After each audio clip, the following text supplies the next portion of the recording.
Right here? Yeah. Okay.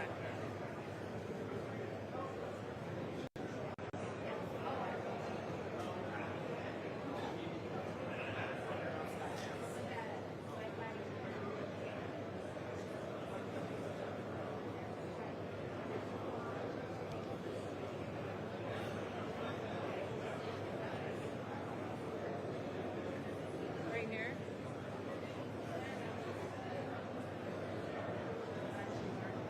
And then right here?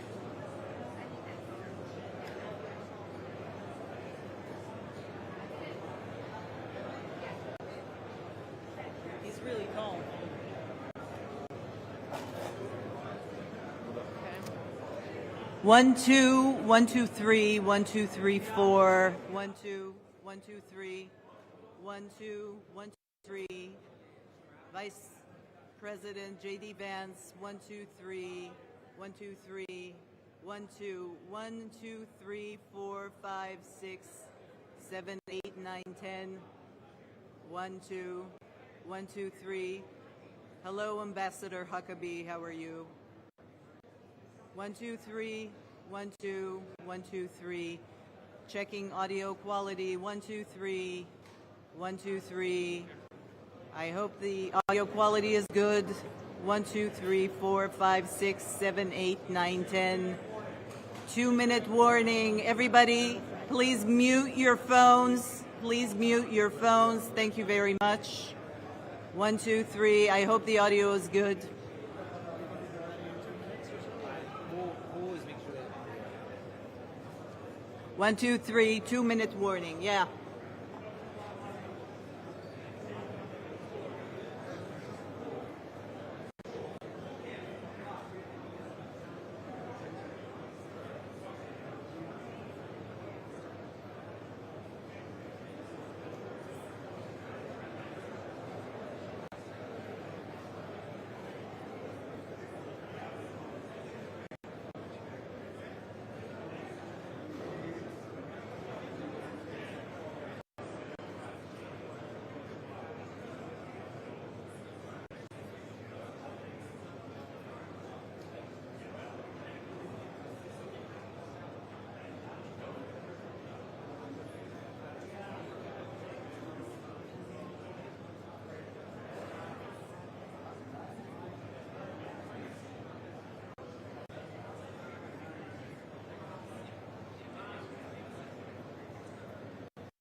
All right, well, good afternoon, everybody. It's great to have you. Look, I think that we are 1 week into President Trump's historic peace plan in the Middle East, and things are going, frankly, better than I expected that they were. This is a very, very tough situation. You have two peoples, two enemies who fought a very tough conflict against each other. You have a terrorist organization on one hand that murdered a lot of innocent people. You've got an Israeli army that was defending itself on the other, that has learned a lot over the past couple of years. And then, of course, you have an innocent civilian population in Gaza that's caught in the middle. But we're here at the Civilian Military Cooperation Center, which we are announcing the opening of. You have Israelis and Americans working hand in hand to try to begin the plan to rebuild Gaza, to implement a long-term peace, and to actually ensure that you have security forces on the ground in Gaza, not composed of Americans, who can keep the peace over the long term. So we've got it's going to take a very, very long time, but I think Steve Witkoff, Jared Kushner, and Admiral Cooper behind me have done an incredible job. I want to say just a couple of quick things, and then I want to turn it over to Steve Witkoff. Number one, the Israeli government has been remarkably helpful in this. I want to thank them, thank our Israeli partners, and all the folks particularly who are working hand in hand with their American friends here at the CMCC. And number two, I want to say that there is this weird attitude I've sensed in the American media and the Western media where there's almost this desire to root for failure, that every time something bad happens, that every time that there's an act of violence, there's this inclination to say, oh, this is the end of the ceasefire, this is the end of the peace plan. It's not the end. It is, in fact, exactly how this is going to have to happen when you have people who hate each other, who have been fighting against each other for a very long time.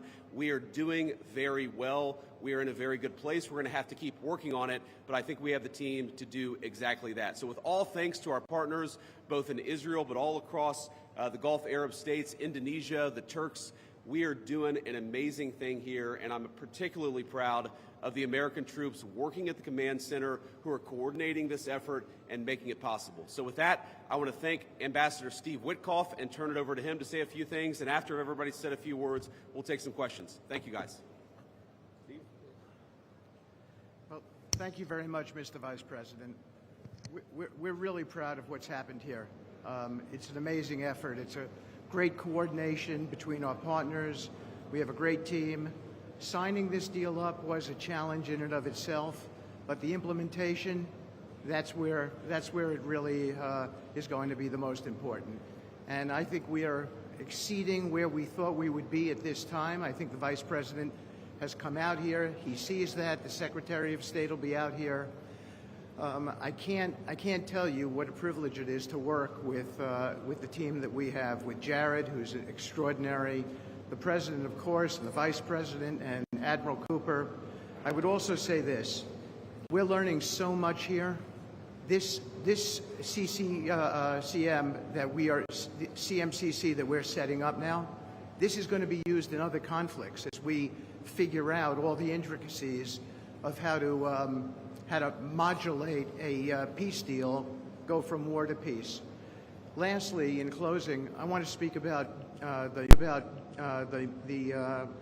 morning that me and Jared had. We met with 10 hostages and their families, and it was really an emotional moment. And I felt blessed to be in that room. Lots of tears, lots of people really, really grateful to President Trump for getting their children home, and you, of course, Mr. Vice President. And I want to observe that I didn't see any victims in that room. I saw strong people who have come out under very difficult circumstances. Their families are reunited, and they are so grateful. And it was just my privilege as an American to be there. Thank you. Great, thank you. Jared? Thank you. Thank you, Mr. Vice President. Thank you, Steve. First of all, we really appreciate your visit here. It's given a great boost of energy to everyone here, and your support through this whole effort has been really tremendous. What you see here today is really the opening of the CMCC. This has been something that's been envisioned by CENTCOM. Admiral Cooper will speak about that in a bit. But we always knew that the deal that we were working on would kind of have two phases to it. The first phase was obviously getting the live hostages out. We're currently making progress on the hostages, the bodies that are still there. I think almost half are out now, and we had very good meetings with the Israelis. I know the Vice President's here to put a lot of effort into that today to hopefully make sure we can complete that mission in phase two.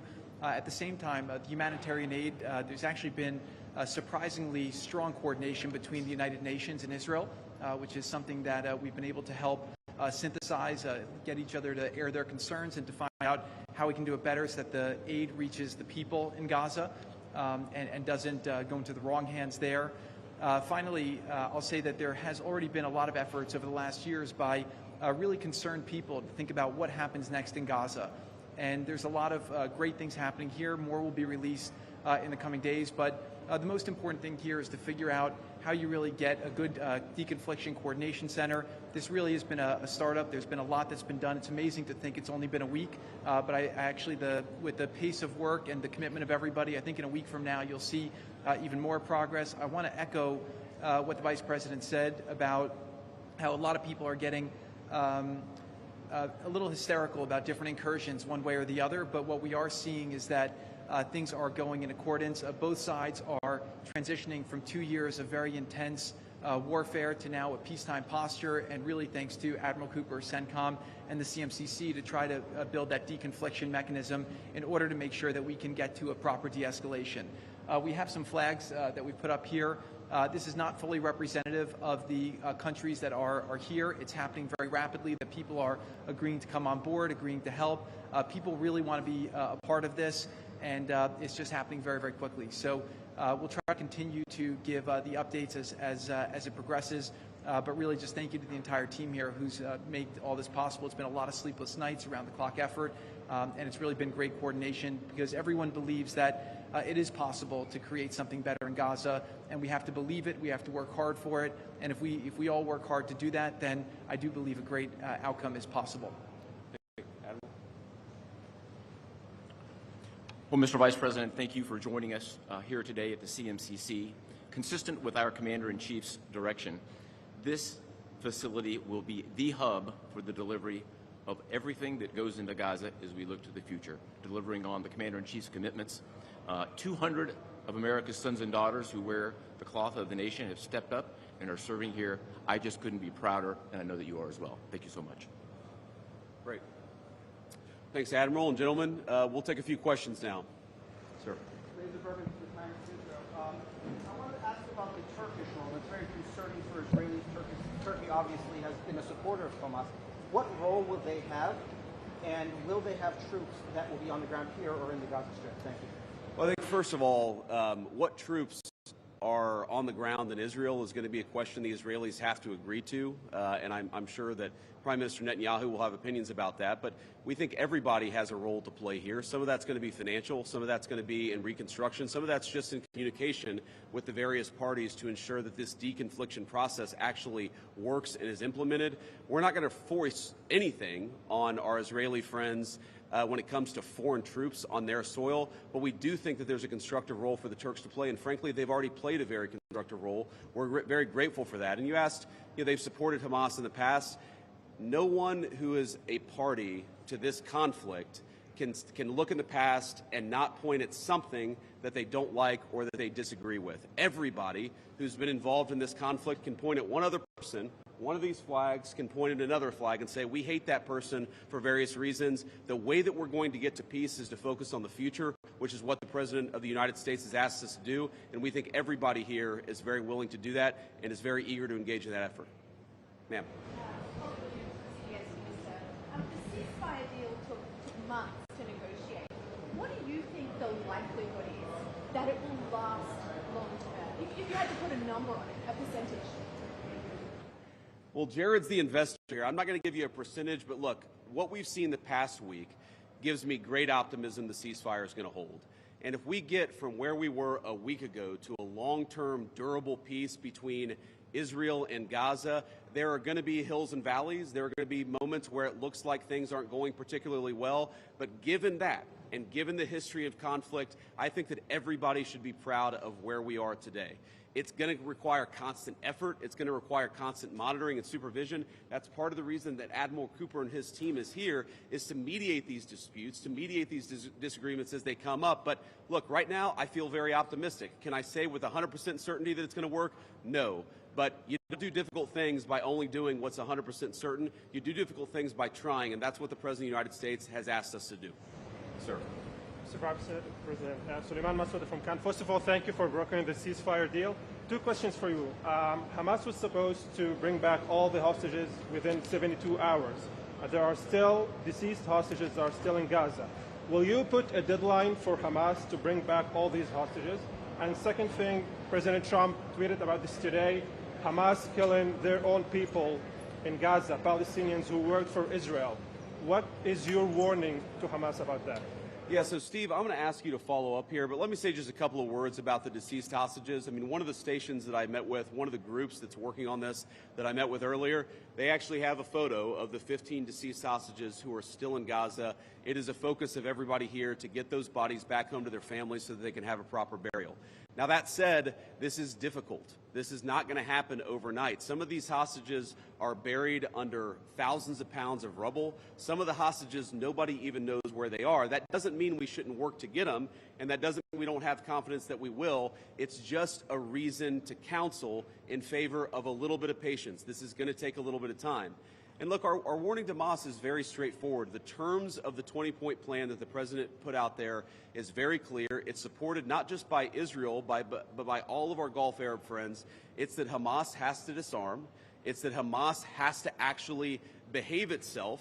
And that Hamas, while all the fighters can be given some sort of clemency, they're not going to be able to kill each other, and they're not going to be able to kill their fellow Palestinians. Now, again, that's going to take a little bit of time. We're talking about how to set up the security and humanitarian apparatus to put all this in place. But right now, where I stand, I feel confident that we're going to be in a place where this peace lasts, where it's durable. And if Hamas doesn't cooperate, then as the President of the United States has said, Hamas is going to be obliterated. Steve, do you want to add anything about the hostages? I think you said it, sir. Okay, great. Ma'am. Chambers for USA Today. Just to follow up on what you were just saying, how much time does Hamas have to lay down its arms before the United States either takes dramatic action or authorizes its allies to do so? Well, look, the president actually put out a truth this morning that I thought was very instructive. We know that Hamas has to comply with the deal, and if Hamas doesn't comply with the deal, very bad things are going to happen.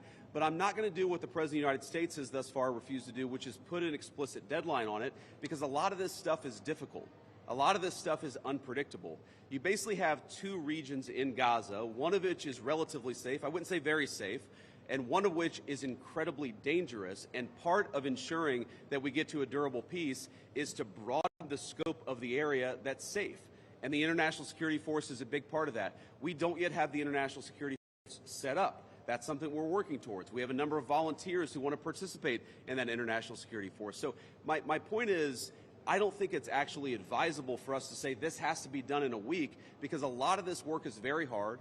It's never been done before, and in order for us to give it a chance to succeed, we've got to be a little bit flexible. I think what you're seeing from our Gulf Arab friends, certainly from our Israeli friends, is a certain amount of impatience with Hamas, but we're going to keep on working at this process, and we're going to keep on trying to bring the deceased hostages home, but also make sure that all Gazans are able to live in a prosperous and safe place. Yes? So the White House indicated that actually there is a plan to start rebuilding Gaza, the parts of Gaza which is still under Israeli control. Is it so indeed? And can you tell us a little bit about this plan? How is it going to work? Yeah, Jared, do you want to say a few words about that? Great. So, first of all, no reconstruction aid, no reconstruction funds will be going into areas that Hamas still controls. And as far as the demilitarization goes, once the ISF is up, there needs to be a security force that they can feel safe from, that in order for it to be the transition to be complete. So that needs to happen. There are considerations being happening now in the area that the IDF controls, as long as that can be secured to start the construction as a new Gaza, in order to give the Palestinians living in Gaza a place to go, a place to get jobs, a place to live. So that's one of the many things being considered. Right now, again, there's been several work streams that have occurred over the last years. Those are all being synthesized and updated here at the center, and then they'll go before President Trump and the Board of Peace to get recommendations on what to build, how to phase it, but that's definitely something now that's being very strongly considered. Great. Sir? Thank you so much, Senator. Oh, sorry. Why don't we do the guy in the back, and then we'll do you in the blue jacket. Thank you. So much, Go ahead. Mr. Vice President. Could you speak up? Yeah, I will try. So thank you so much, Mr. Vice President. And my question is, from the level of cooperation that you just saw today here in this place, how you see the, let's say, future of normalization in Israel in the region, if you see like a cooperation, growing cooperation between Israel and other Gulf states that we don't see from the outside? Yeah, well, you know, I think Steve put it best, which is that this model, I think, could serve for a foundation for normalization, not just in the Middle East, but across the world. Because what we're taking, again, is a long-term, protracted conflict with two enemies who really don't like each other, and we're actually creating a model that can lead towards sustainable peace. Now, we know that a lot of our Gulf Arab friends would like to have normalized relations with Israel. We know that getting this peace on a sustainable pathway is sort of the critical first step of that. But look, I feel very optimistic about where we are. Knock on wood, you never know how this stuff is going to go. But given what I've seen, given the incredible talent and effort that's going in to the reconstruction of Gaza, to the long-term security of the Gazans in that territory, I feel very good about where we are. And again, if we get this right, I really do think it's going to be a domino that leads to a lot of further peace all across the region. Sir. Vice President Vance, I'll ask, firstly, a quick one is, did you come here because you thought Israel massively overreacted to the killing of its two soldiers? And secondly, following the reaction to this plan, do you now believe it is feasible to have a governance structure for Gaza that does not include strong Palestinian voices? Well, so on the first question, no. My visit had nothing to do with events of the past 48 hours. We had actually tried to plan this visit, frankly, months ago, and now we thought this would be a good time to do it. It ended up working out. As you know, sometimes calendars are difficult, especially when you're the Vice President of the United States. But I wanted to come. I wanted to check in on things. I wanted to, talk to the troops who are working very hard to coordinate this massive relief effort. And I wanted to just see how things were going and put some eyes on it so I could call the President of the United States and actually, it's one thing to read about it. It's one thing to talk with Jared and Steve on the phone about what's going on the ground. It's another thing to actually shake somebody's hand, to look them in the eye and to understand what are the challenges, what are the things they need from me. I mean, I heard from relatively junior troops very simple things that would make their lives easier that I'm going to take back to Washington and hopefully help them with. That's why you do a visit like this, not because of anything that's happening on the ground. On your question about what is the ultimate, authority in Gaza look like, I don't know the answer to that question. And I think what's so cool, what's so amazing about what these guys have done is that we're creating a governance structure that is very flexible to what happens on the ground in the future. We need to reconstitute Gaza. We need to reconstruct Gaza. We need to make sure that both the Palestinians living in Gaza, but also the Israelis are able to live in some measure of security and stability. We're doing all those things simultaneously. And then I think once we've got to a point where both the Gazans and our Israeli friends can have some measure of security, then we'll worry about what the long-term governance of Gaza is. Let's focus on security, rebuilding, giving people some food and medicine. If we get to the point where we're arguing exactly what the governance structure in Gaza is long-term, then we should pat ourselves on the back. That's a very good problem to have, but I won't anticipate that problem before we actually have it. I'll take a couple more and then we'll get moving. Ma'am. You just speak up. Renata Brito with the Associated Thank Press. you. Could you give a bit more details about the International Security Force? Which countries are going to be part of this? Are these troops in Gaza? And also about the disarmament plan or decommission plan. Are there incentives for Hamas to do that in a timely fashion? Any details? The incentives are that unless Hamas disarms in accordance with the agreement, very bad things are going to happen, right? And also the incentive is that if they disarm, there is a better future for everybody on the other side of it. But in terms of the International Security Force, Steve and Jared, Admiral Cooper, are working on that very issue right now. Remember, this peace deal was struck under the president's leadership literally a week ago. The hostages were returned, 6 days ago, 5 days ago? So we're in the phase now where we're actually starting to conceptualize what that international security force would look like. I think it's important for Americans to know a couple of things. Number one, there are not going to be American boots on the ground in Gaza. The President of the United States has made that very clear. All of our military leadership has made that very clear. What we can do is provide some useful coordination. How do you take, the Gulf Arab states, plus Israel, plus plus the Turks, plus the Indonesians, how do you actually get those folks to work together in a way that actually produces long-term peace? The only real mediators are the United States of America. And so that's the role that we're going to play. I think the American people should be proud of it, but they should know that there are going to be no American boots on the ground in Gaza. Sir, in the back. I'd like to ask about a different threat. We see Iran rearming again, trying to build again their nuclear weapon. Could we expect in Israel to see the U.S. Army attacking again in Iran? Could you ask the very last part? Could we expect the U.S. Army to attack again in Iran like you did in the last time in Fordow? Well, I'm not going to make any announcements here today. The President of the United States has been very clear about our policy with regards to Iran. It's that he actually wants Iran to be prosperous. He wants to have good relations with the Iranians, but they cannot have a nuclear weapon.